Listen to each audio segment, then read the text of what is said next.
అయ్యో దేవుడ ఎందుకిచ్చిన వాడి జన్మ నాకు, బ్రహ్మదేవుడా ఎట్లా రాసినవు పాడు రాత నాకు.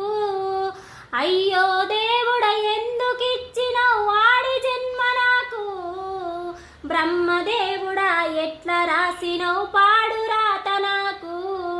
16 ఏండ్లు నిందని నాకు పెళ్లి సూపులాయే, ఇష్టమున్నదా లేదా బిడ్డని నన్ను అడగరాయే, నా ఈడు చూడరాయే. అట్లను ఇట్లను పెళ్లి సెత్తినని అయ్య మురిసిపాయే, నా అవ్వ మురిసిపాయే. ఎత్తిన భారం నేలకు దిగనని నన్ను మరిసిరాయే, నరకాన తోలిరాయే. అయ్యో దేవుడ ఎందుకిచ్చిన వాడి జన్మ నాకు, బ్రహ్మదేవుడా